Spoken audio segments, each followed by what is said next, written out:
vemos en mucha gente, alguien me decía los otros días, si no lo sigo intentando, no seríamos nosotros.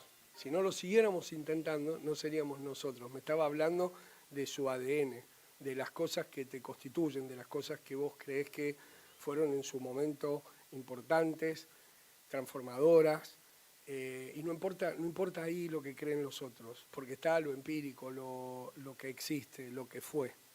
Ese momento en el cual la embestida de tanta gente que no quería cambiar las cosas en la Argentina, en esa Argentina prendida a fuego, en ese 2001 que costó vidas, en todos los otros años que también costaron vidas por tantas políticas equivocadas, donde tendríamos que pedir tanto perdón por habernos dedicado a veces a la rosca, desviarnos, no vivir como vive esa gente que tanto nos necesita. Y el no vivir como esa gente muchas veces te saca de foco, te saca de comprensión, porque somos los afortunados, nos quejamos, generaciones de enojaditos, que es una diferencia con el que está enojado, el que está enojado con el sistema, el que lo quiere cambiar, el que quiere que la cosa sea más justa, el que entiende que tenemos que tener igualdad de oportunidades con el enojadito, que no quiere cambiar nada más que su propia vidita, su propia revolución a medida y sus propias transformaciones a medida de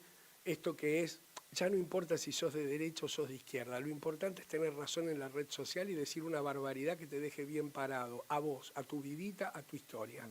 Pero hubo un momento de contagio que evidentemente fue la celebración de muchos. Aquellos que nos habían contado cómo habían sido los grandes cambios sociales en otros países. Aquellos que nos habían contado cómo había sido acá, en la época del peronismo, y que a vos te parecía ciencia ficción, porque como cuando yo cuento cosas que generacionalmente el Pato no entiende porque no las vivió, nos pasó eso, nosotros no lo habíamos vivido, y venía alguien y nos decía, ¿cómo fue? ¿Cómo fue el 17 de octubre? ¿Qué pasó el 17 de octubre? Verdaderamente, ¿qué pasó? Porque había sobrevivientes del 17 de octubre que te lo contaban.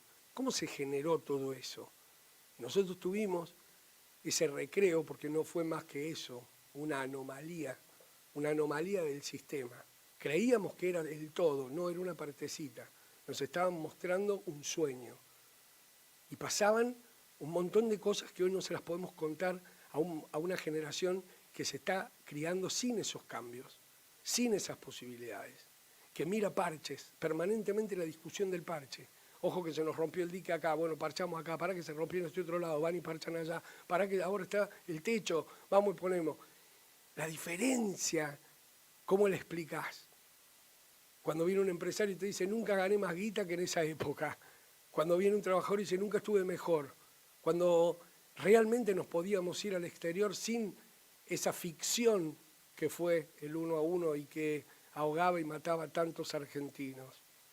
Cuando realmente estábamos tirando al espacio satélites argentinos. Sí, eso pasó.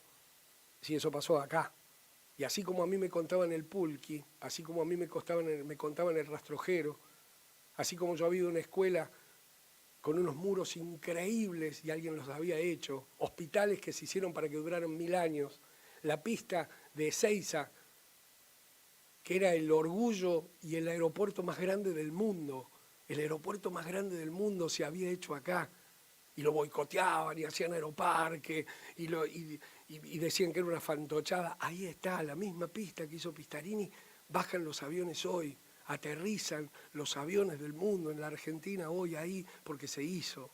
Y se hicieron centrales nucleares, y se hicieron un montón de cosas, pero también se pensó en la gente y se jubiló a toda esa gente que había laburado tantos años anónimamente en una casa, criando hijos, haciendo un montón de laburo que nunca había sido reconocido.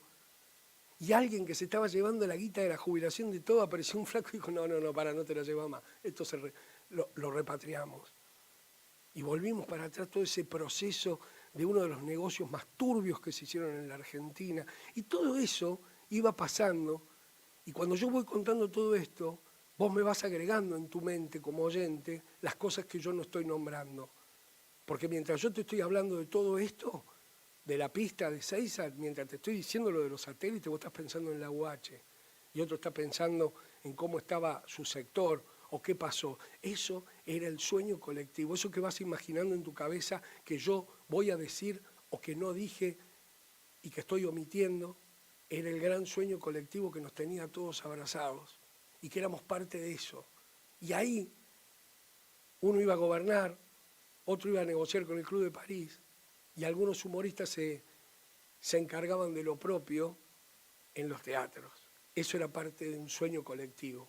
Por eso uno veía gente con tanto talento individual, que decía, pero ¿cómo estos tipos nos llenan? Y algo con tan poquito llenaba teatros. Porque lo que llenaba los teatros era el amor. Era ir a descomprimirnos, irnos a abrazar de los embates, de aquellos que querían la cosa chiquita, de aquellos que querían que los negros sigan siendo negros y poder decirles negros.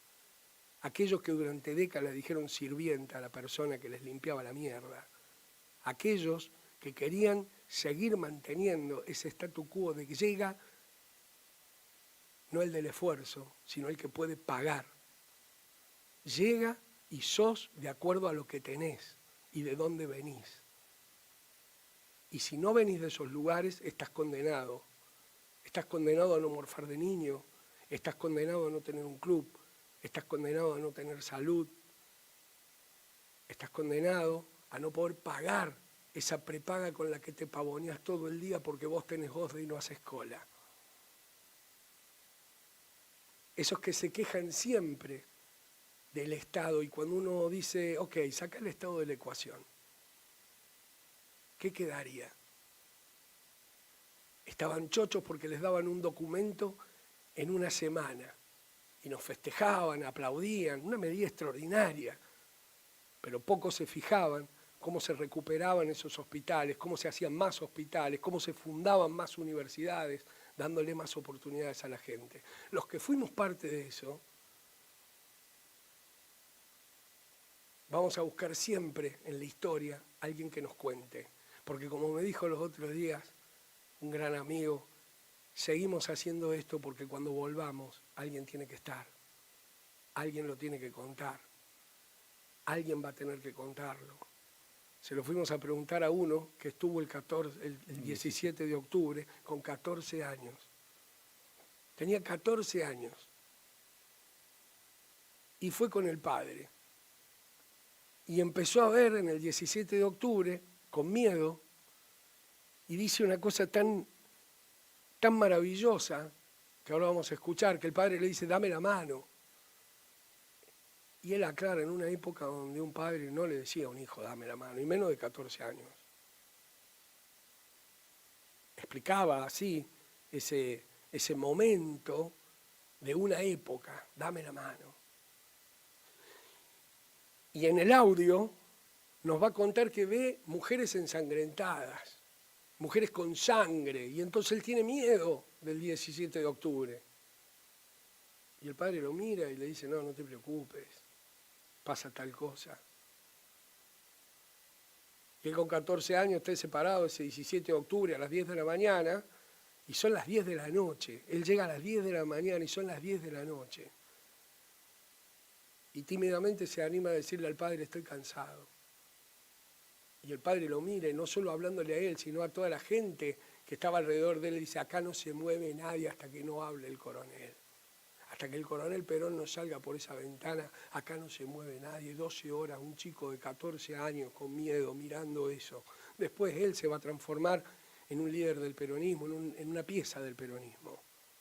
Pero esas cosas son para los flojitos, son para los que aflojan, son para los que tienen el privilegio de, y me quedo acá. Y como me decía esta funcionaria, si no lo siguiera intentando no sería yo. Ese reconocimiento a esto no está funcionando, esto no está funcionando. Comía con un amigo mío y me decía, es la primera vez que en tantos años siento que estoy decepcionado de la política. Y él en el fondo sabe que no está decepcionado de la política. Está decepcionado de mucha gente que hace política y que ha confundido la política con sus negocios, con el poder, con humillar. Y no es una cuestión, esto no se tapa con una cuestión livianita. Esto se tapa con un análisis profundo, esto se tapa con militancia, esto se tapa discutiendo. No por ser joven se es mejor, no por ser mujer se es mejor, no por ser viejo se es mejor, no por ser niño se es mejor. Se es mejor cuando se es capaz de mirar la mierda propia y ajena y darnos cuenta que de esta nadie sale solo.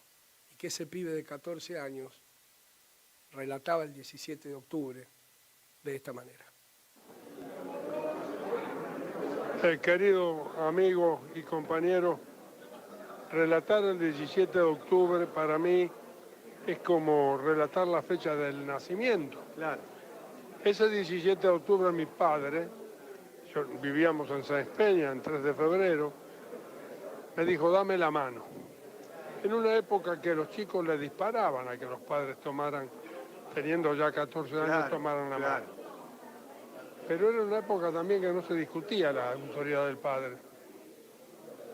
Le di la mano, digo, ¿a dónde vamos, papá? A Retiro. Me subió al tren en Sáenz Peña y bajamos en Retiro. Y al bajar vi realmente algo que me inquietó. Le tiré del faldón al viejo. Digo, papá, vienen mujeres ensangrentadas. Es cierto, venían mujeres vestidas de blanco con delantal y una cofia blanca, pero manchada de sangre. El viejo me calmó. Dijo, tranquilízate, trabajan en un frigorífico. Y por eso era que estaban llenas de sangre, por el trabajo que realizaban. Y de ahí fuimos caminando hasta Plaza de Mayo. Llegamos 10 de la mañana, 10 y cuarto. A las 10 de la noche, digo, papá, estoy cansado. Me quiero ir a casa. Y el viejo levantó el índice de la mano derecha. Me lo dijo a mí, pero también a los que rodeaban a su figura, que era una figura muy imponente, grandote. Aquí nadie se mueve hasta que no aparezca el coronel en el balcón. Cuando la gente me pregunta, Lorenzo, vos estás ya muy mayor y con tanta, que le pones tanta pasión a las cosas que haces, y dije, mira, todo eso tiene una explicación. El óleo sagrado en la cabeza, en la frente, a mí me lo colocó Perón el 17 de octubre. Para los que me están escuchando será una sorpresa, yo era un chico de 14 años. Y efectivamente a las 11:30 de la noche, mirando de frente la Casa Rosada, del lado izquierdo aparece un hombre grandote, corpulento, con los brazos en alto. ¡Compañero! ¡Compañero! Y yo vi cómo estallaba en el seno de la multitud. ¿Cuánto? 50.000 o más. O más. Que descubrieron el camino sin saberlo, de la grandeza de la patria, pero también de la felicidad del pueblo.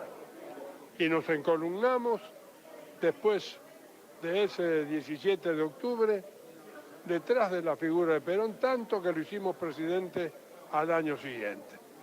Esto es una anécdota, pero tiene valor y vigencia actual, porque yo hago una convocatoria a mis compañeras y compañeros, muy respetuosamente, sin querer con esto llevar por delante a nadie. Tengamos todo el valor de dar esta pelea en el 2023. Nosotros somos el camino de la esperanza, como fuimos siempre, el de las realizaciones, el de la igualdad en la oportunidad, la de poder llegar a las universidades. Todo lo que se hizo para el mejoramiento y la justicia social no debe perderse. Y tenemos la obligación de defenderla con todo esfuerzo el año entrante. Gracias, Lorenzo. Gracias. Lorenzo Pepe, militante peronista, y nos contaba un poquito del 17 de octubre. Les recuerdo que mañana es 17 de octubre. Les recuerdo que en la plaza es mucho más efectivo que en Twitter.